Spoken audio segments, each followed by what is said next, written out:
Voilà, comme l'a évoqué le Père Guénaël, je vous invite à ne pas oublier ce que nous avons déjà reçu dans ces différents enseignements, la destination qui nous est proposée d'être au ciel, d'être dans le face-à-face avec le Seigneur. Et puis j'évoquerai très peu la parole de Dieu, puisque je vais le justifier pourquoi je l'évoque peu dans un instant, mais je vous invite à garder en arrière-plan, voire même en premier plan, la longue méditation de Jean 11, la méditation que nous avons entendue hier matin avec le Père Christian, la manière dont Marthe et Marie ont accueilli les événements avec leur frère Lazare, la rencontre avec Jésus. Je commencerai quand même par évoquer quelques versets de l'Ecclésiaste au chapitre 3. Il y a un moment pour tout et un temps pour toute chose sous le ciel. Un temps pour enfanter et un temps pour mourir. Un temps pour planter et un temps pour arracher le plant. Un temps pour pleurer et un temps pour rire. Un temps pour gémir et un temps pour danser.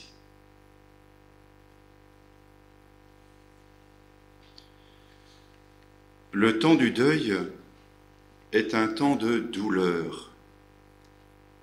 Étymologiquement parlant,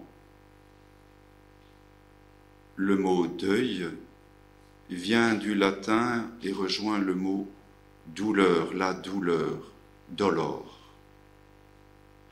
Au cours du temps, plusieurs expressions ont été couramment utilisées. Porter le deuil, être en deuil, le travail de deuil, faire son deuil. Nous pourrions nous arrêter sur ces deux dernières expressions. L'expression « travail de deuil » évoque d'abord la souffrance, probablement de l'argot latin tripalium, qui était un instrument de torture. Employé depuis le XIIe siècle pour l'accouchement, le travail, associé au deuil, évoque un bouleversement qui touche aux racines de l'être et de la vie humaine. On est travaillé par le deuil. Vous êtes travaillé par le deuil. La seconde expression fréquemment utilisée aujourd'hui est souvent mal reçue par les personnes endeuillées elles-mêmes. Elle suggère en effet que la personne fait elle-même la démarche de tourner la page, d'oublier son chagrin et de passer à autre chose. Malheureusement, la société nous oriente d'ailleurs dans ce sens, une forme de déni et de refus de la mort, avec la disparition des rites communautaires et publics, une surmédicalisation pour gérer les états émotionnels, une injonction à un retour à la vie normale après le temps donné par les conventions collectives pour un deuil. La crémation peut être également une expression de ce désir de gommer la mort et d'oublier le corps le plus rapidement possible d'ailleurs. Or, on ne se remet pas d'un deuil comme on soigne une maladie. Les profonds bouleversements provoqués par la mort exigent un temps conséquent avant de retrouver un équilibre physique, psychologique, émotionnel et spirituel. Le deuil nous travaille et ce travail demande du temps. Certaines circonstances, d'ailleurs, le rendent parfois encore plus difficile. La mort d'un enfant, la mort brutale, inattendue, due à un accident, un suicide, un assassinat, ainsi que la mort avec disparition du corps. Un temps qui dure, mais un temps qui se termine. La sortie du deuil n'est pas datable, mais des signes permettent de la repérer. La vie redevient plus forte que le poids de la mort. La personne endeuillée finit par accepter de se séparer symboliquement du défunt, de ne pas mourir avec lui, avec elle, de repartir dans sa vie. Cette sortie du deuil n'est cependant ni oubli, ni effacement. C'est un peu comme l'image d'une blessure qui ne fait plus souffrir, mais dont on peut garder à jamais la cicatrice. Alors, quelles sont les fonctions du deuil, pourrions-nous nous poser comme question? Ce long travail de deuil, du deuil, à l'inverse du rite, qui est court, ce long travail du deuil est un passage indispensable pour que la personne endeuillée puisse retourner à la vie. Il permet d'accomplir 4 fonctions fondamentales. La première, reconnaître la réalité de la mort. Intégrer totalement et définitivement en soi cette réalité est violent, aussi bien intellectuellement qu'émotionnellement. Il peut demeurer une profonde incrédulité qui empêche de croire à la disparition de l'être cher. La prise de conscience du caractère définitif de l'absence est progressive. Le voir a une importance fondatrice. La vision du corps de la personne défunte, la vision du cercueil, la vision du rassemblement de la communauté lors de la célébration. Tous les éléments sont autant de bornes ineffaçables qui rappellent que l'événement douloureux a bien eu lieu et que la mort est irrémédiable. Cette fonction du deuil est rendue difficile si le corps n'est pas rendu à la famille. C'est ce que j'ai pu expérimenter notamment lorsque j'étais curé de paroisse et il y a eu un accident, je ne sais plus comment on dit, un crash d'avion, et notamment c'était des Martiniquais. Et c'est là que j'ai compris en effet qu'indépendamment de la foi, le fait de ne pouvoir constater, eh bien, pouvait être une grande douleur. Alors, ce que les proches peuvent dire, ce sont quelques expressions. C'est quand j'ai vu son corps que j'ai réalisé que tout cela était vrai. Mon mari était souvent absent. Je pourrais croire qu'il n'est pas mort. La vie a repris comme avant quand il était en voyage. C'est le souvenir de l'Église pleine qui m'empêche de croire que tout cela n'était qu'un mauvais cauchemar. Une deuxième fonction du deuil pourrait être de vivre les émotions et les sentiments qui sont provoqués par la mort.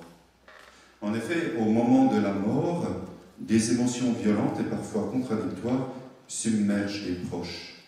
La colère, la culpabilité, la révolte, la peur, la souffrance, le soulagement, voire des cris.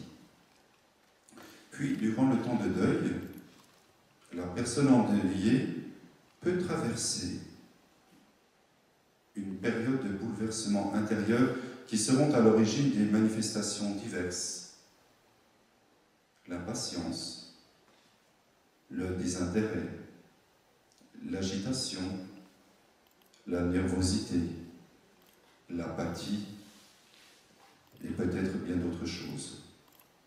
Selon les personnes et les cultures, ces états et ces troubles sont exprimés de façon différente, mais l'expression même de ces émotions est nécessaire. Elle est nécessaire. C'est un aspect central du travail de deuil. Le refoulement de ces émotions serait un obstacle au processus de séparation du vivant avec le défunt. Et parfois, des êtres bien aimants, nous aimants, peuvent avoir une mauvaise réflexion. Pleure pas, t'as la foi.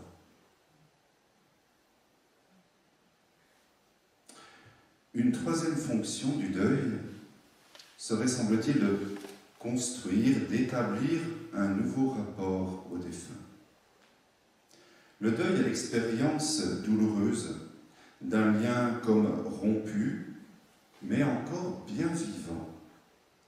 Progressivement, le travail de deuil va permettre d'une part de préserver la mémoire de la personne disparue et d'autre part de créer de nouveaux liens avec elle.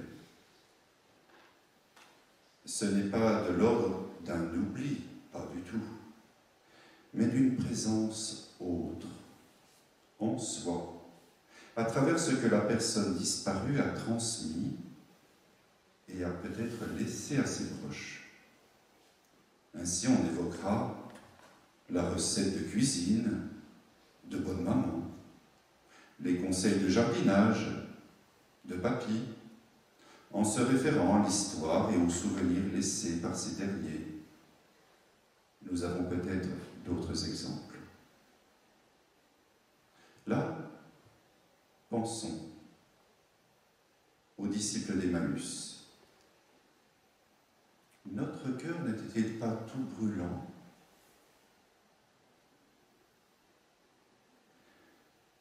Ce que disent les proches, souvent, elle n'est plus là, mais je la sens toujours près de moi, comme si j'étais amputé d'une partie de moi-même dont j'ai cependant encore la sensation.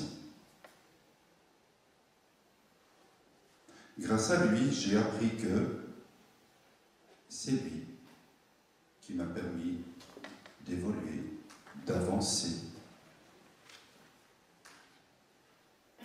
Quatrième et dernière fonction du deuil, construire un nouveau rapport à soi-même, aux autres et au monde.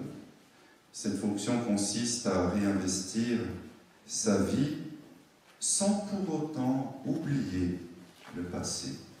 Encore une fois, sans oublier le passé. La personne retrouve un certain intérêt au monde extérieur et la force d'aimer et d'agir. Elle passe de très nombreux ajustements intérieurs et extérieurs. Ajustements qui permettent de construire de nouveaux rapports à soi-même, aux autres et au monde.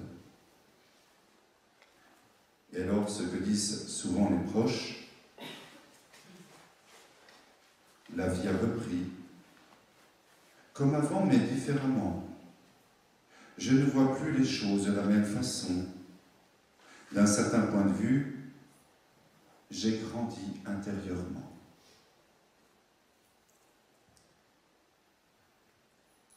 C'était les 4 fonctions fondamentales du deuil. Maintenant, avançons sur ce que l'on appelle les étapes des funérailles du deuil. Les étapes des funérailles s'inscrivent dans ce travail de deuil. Les rituels, d'ailleurs, lors de la célébration chrétienne, anticipent symboliquement ce processus qui peut être plus ou moins long, plus ou moins court. En effet, la fermeture du cercueil, le départ du lieu où repose la personne défunte, la vision de l'entrée du corps dans l'Église et sa présence au milieu de la communauté permettent de poursuivre l'intégration de la réalité de la mort. L'investissement des familles dans la mise en place des rites est aussi vécu comme un temps possible d'expression des émotions, des regrets, des réparations, une reconnaissance, une colère.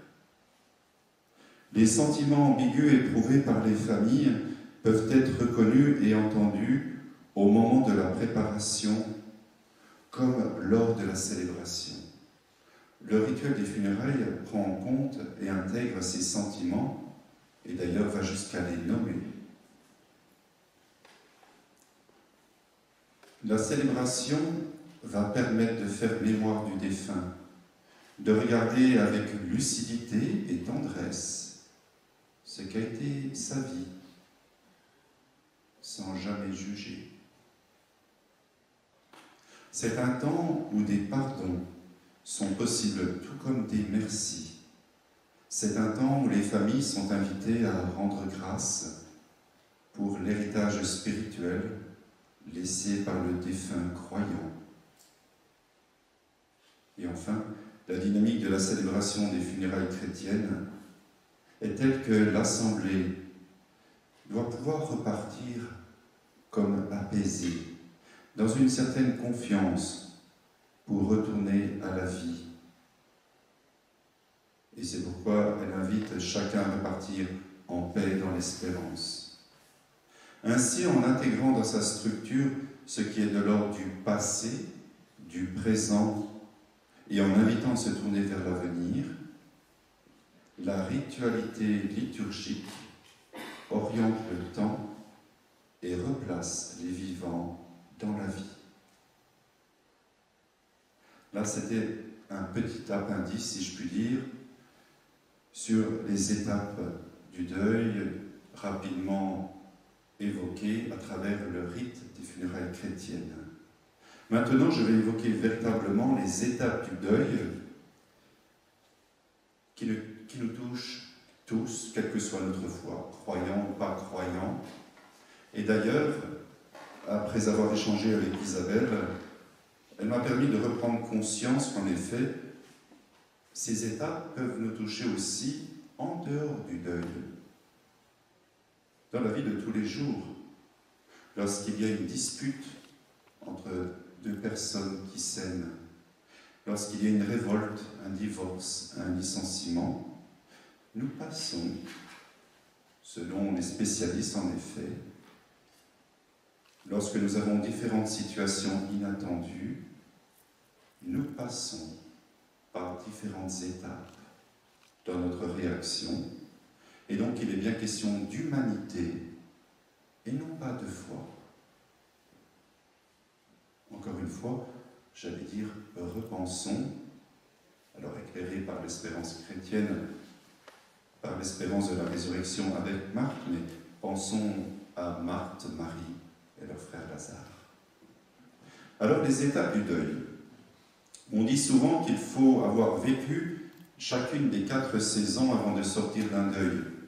Le premier Noël, les premières fêtes de Pâques, les premières vacances sans lui, sans elle, le premier rassemblement familial. En clair, le temps du deuil demande plus d'une année. De nombreux psychologues et spécialistes se sont penchés sur les étapes du deuil. Tous s'accordent à souligner que ces étapes ne sont pas linéaires, c'est-à-dire qu'elles ne sont pas forcément vécues de manière chronologique. Elles peuvent aussi s'accomplir de manière simultanée. Le chemin du deuil est bien propre à chacun d'entre nous, avec son rythme, ses haltes, ses avancées, ses retours en arrière. Les mécanismes psychologiques sont également fortement marqués par la nature du lien que la personne entretenait avec le défunt. C'est pourquoi une grande délicatesse et une grande prudence sont indispensables pour accompagner les personnes en deuil, pour vous accompagner. Tout en gardant en mémoire ce cadre qui n'est donc ni rationnel, ni figé, on peut cependant repérer les étapes suivantes. La première phase serait l'annonce. À l'annonce d'un décès, le temps se fige. Autrefois d'ailleurs, on arrêtait les aiguilles des horloges. Selon les personnes et les circonstances de la mort, les réactions sont très différentes. Pour certains, c'est un déni de la réalité. Ce n'est pas vrai. Ce n'est pas possible. Pour d'autres, une colère ou une révolte vis-à-vis des responsables potentiels, vis-à-vis du défunt, vis-à-vis de l'Église, voire vis-à-vis de Dieu. Il ne m'a pas fait cela. Ou c'est la faute du médecin. Parfois, les personnes rencontrent une forme d'anesthésie des émotions qui se matérialise par une étonnante capacité, j'allais dire, à encaisser le choc comme si elles ne ressentaient rien. La deuxième phase serait la fuite ou la recherche qui cherche à annuler l'absence. Une fois le choc initial passé, la personne endeuillée développe des attitudes qui visent consciemment, voire inconsciemment, à annuler et nier l'absence. Ce « plus jamais cela » qui n'est pas encore soutenable. La première est une fuite qui peut être physique. Par exemple, Simone est partie vivre 6 mois dans l'île de la Réunion après la mort de son mari. Comme psychologique, ce peut être la fuite dans une hyperactivité professionnelle, bénévole, caritative. La seconde, au contraire, est une recherche permanente de la présence du défunt. Certaines personnes vont jusqu'à porter ses vêtements, son parfum, laisser son couvert, refuser que l'on s'assoie à sa place, reprendre ses engagements associatifs ou politiques. Bref, l'absence est encore à apprivoiser. La troisième phase, retenue par les professionnels, la déstructuration ou la dépression, le déséquilibre, la peur, la tristesse, l'isolement. Oui, arrive une période particulièrement difficile où les repères familiaux, organisationnels sont comme perdus. C'est durant cette phase que se fait la prise de conscience aiguë que l'absence est bien définitive, réelle, et qu'aucun retour en arrière n'est possible. Cette phase s'accompagne d'un épuisement physique, psychologique, moral et émotionnel. Les personnes peuvent avoir le sentiment qu'elles n'arriveront jamais à se relever, à retrouver du goût pour la vie, à récupérer l'énergie dont elles étaient habitées avant. Elles ont le sentiment d'un retour en arrière, alors que le monde extérieur considère que le plus dur est passé et qu'elles devraient tourner la page. La personne de dire alors « Je n'ai plus envie, plus la force ». Le corps peut lâcher, des troubles peuvent apparaître, la perte de sommeil, le manque d'appétit, pour certains, la peur de devenir fou. Cette phase n'est pas une régression, mais bien au contraire, c'est une étape nécessaire. La quatrième phase serait la restructuration et l'acceptation. Cette dernière phase est la sortie du tunnel. La personne reprend petit à petit goût à la vie, elle construit de nouveaux projets, C'est un temps d'acceptation de l'absence, de la mort, et un temps où les personnes peuvent évoquer sereinement l'héritage spirituel et affectif que la personne défunte a laissé. Les personnes endeuillées se laissent ressusciter, réintégrer dans leurs différentes communautés. Alors nous qui sommes chrétiens, nous pourrions en effet nous poser cette question: comment notre espérance chrétienne éclaire-t-elle le processus de déconstruction, reconstruction opéré lors du long travail de deuil?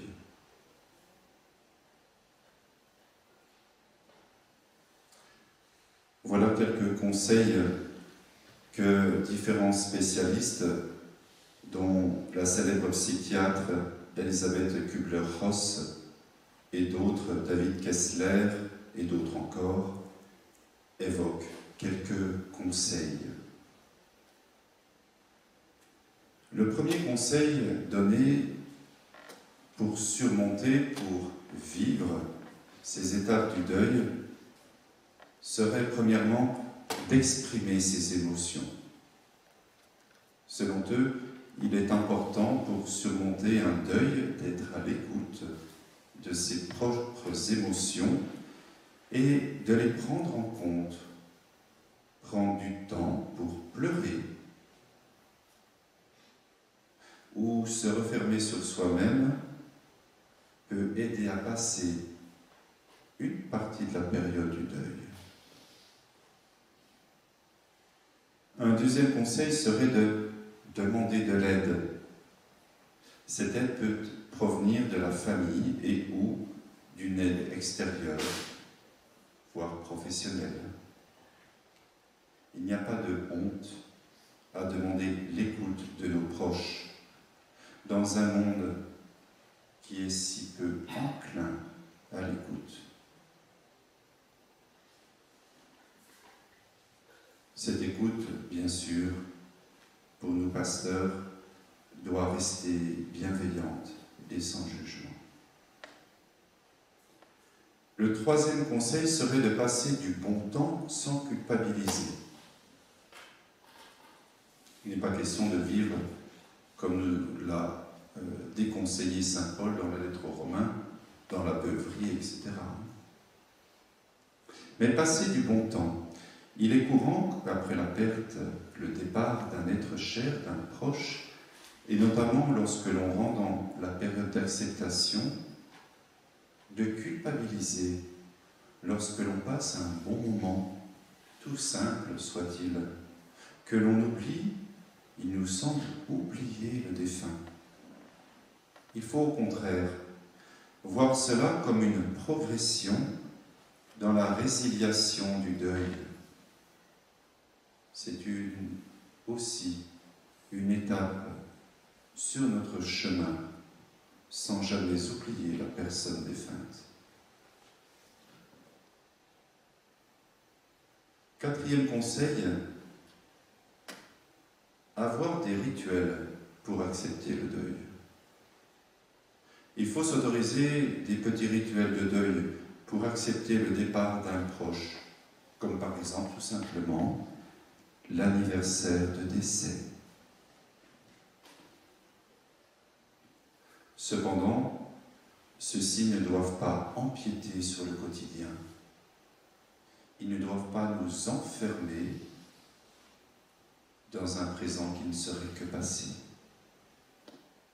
mais plutôt présent, avenir et mémoire.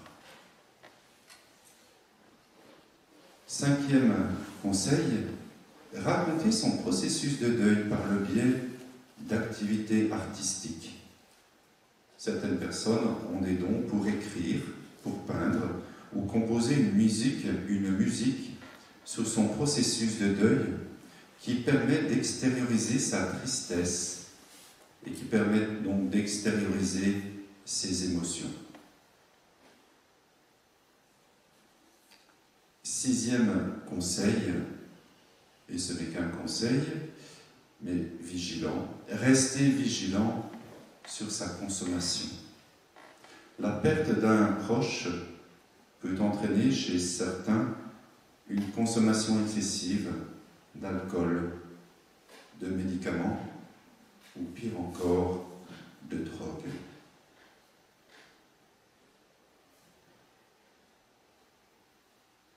C'étaient les 6 conseils proposés par les spécialistes. Maintenant et enfin, combien de temps dure le processus de deuil? Il faut bien se rendre compte qu'un deuil est une chose personnelle. Selon, comme nous l'avons déjà dit, sa relation avec la personne défunte, selon son histoire, son environnement, le deuil peut s'avérer compliqué et plus ou moins long, plus ou moins court, selon une moyenne, et devenant alors ce que l'on appelle un deuil compliqué. En moyenne, selon les spécialistes, pour une personne adulte, ce temps peut aller jusqu'à 12 mois, 1 an, tandis qu'il n'est que de 6 mois pour les enfants. Ces derniers ont en effet plus de facilité, les enfants, à la résilience et acceptent plus rapidement, finalement, le départ de l'être aimé, de l'être cher. Ils entreraient plus volontiers dans la démarche d'avancer autrement. Le deuil compliqué ou dit pathologique est un deuil plus dur qui s'étire sur plus d'1 an. La personne peut être souvent déprimée et a du mal d'accepter le départ du proche en question. Dans ce cas-là, elle peut même, plusieurs mois après, avoir un accès de tristesse, de pleurs ou de mélancolie, ne serait-ce lors d'un anniversaire par exemple, ou à la simple évocation de la personne défunte. Cette tristesse soudaine peut également être déclenchée par une chanson, un lieu ou encore un objet ayant appartenu à la personne défunte. Voilà, frères et sœurs, quelques apports, vous l'avez noté, ils sont bien plus humains que spirituels, mais la vie spirituelle n'habite-t-elle pas un cœur d'homme, un cœur de femme, un cœur d'enfant? Alors pour terminer, puisqu'éventuellement, comme nous l'a rappelé le Père Guénaël, ça sera demain qu'il peut y avoir des questions, et bien sûr, entre-temps, nous pourrions évoquer la chose. Je vous propose de nous remettre dans l'attitude pleine d'espérance, l'attitude chrétienne d'une femme qui a été épouse, mère, qui est fille de Dieu, et qui a connu, elle aussi, ô combien un départ injuste, mais néanmoins vécu dans l'espérance. Je nous propose de nous remettre dans le silence, dans la présence de la prière de la Vierge Marie. Sous ton voile de tendresse, le numéro 189, à la page 57 du livret du pèlerin.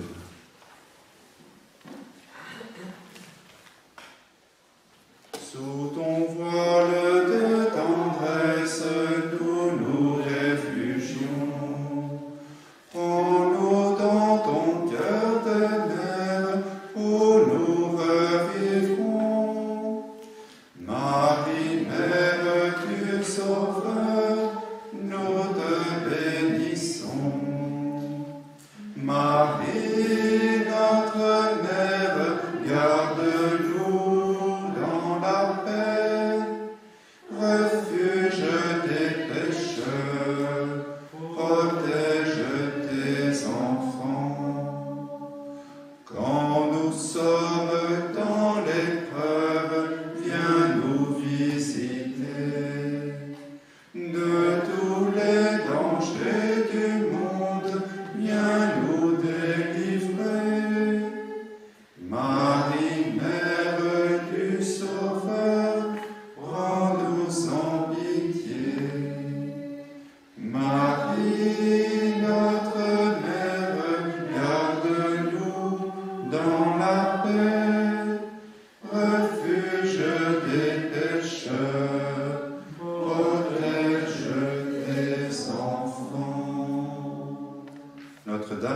consolation, Marie, Mère d'espérance,